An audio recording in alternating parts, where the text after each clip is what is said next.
আজকের ভিডিওতে চর্চা হবে যে 26,000 চাকরি, সেই চাকরি থাকবে কি থাকবে না এই নিয়ে কিন্তু ফাইনাল শুনানি রয়েছে আগামী বৃহস্পতিবার 10:30টায়।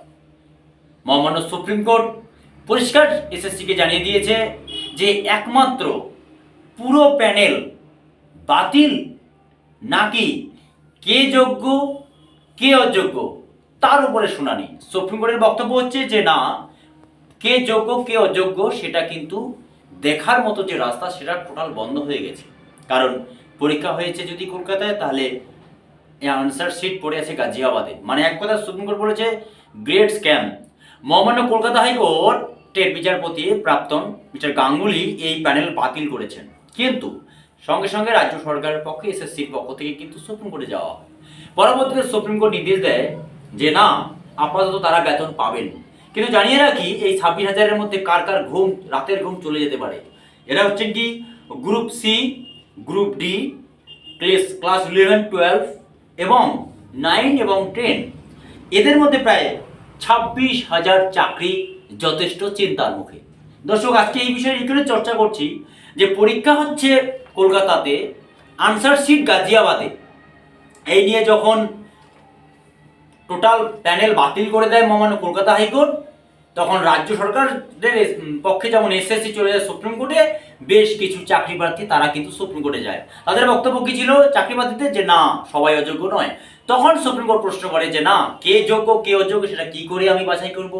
এই জন্য যখন টোটাল A to Z যে নথিগুলো চাওয়া হয়, যে এভিডেন্সগুলো চাওয়া হয়, তাতে রাজ্য সরকারের পক্ষে পরিষ্কার জানিয়ে দেওয়া হয় এসএসসির পক্ষ থেকে যে এই আনসার শিট তাদের হাতে এই মুহূর্তে নেই।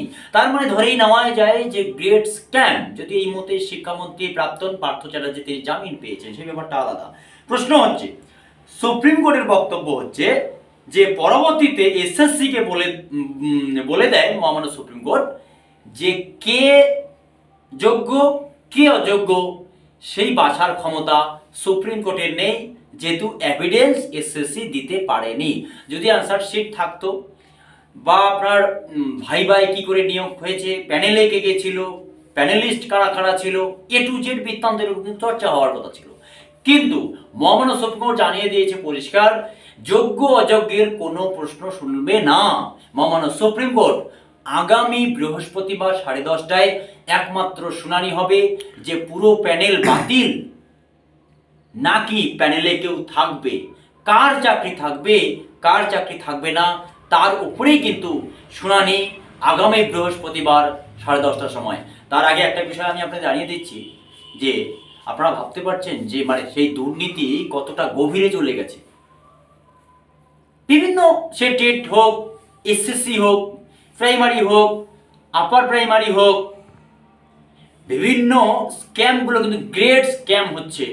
এই জন্যই কিন্তু মহামান্য সুপ্রিম কোর্ট এখন চেষ্টা করবে যে এই প্যানেল একদিকে যেমন খাদ্যের অধিকার রয়েছে ঠিকই, কিন্তু প্রশ্ন হচ্ছে যে কে বা কাহারা এই গ্রেট স্ক্যামের সঙ্গে যুক্ত, নাকি শুধু হাইকোর্ট থেকে সুপ্রিম কোর্ট, সুপ্রিম কোর্ট থেকে হাইকোর্ট।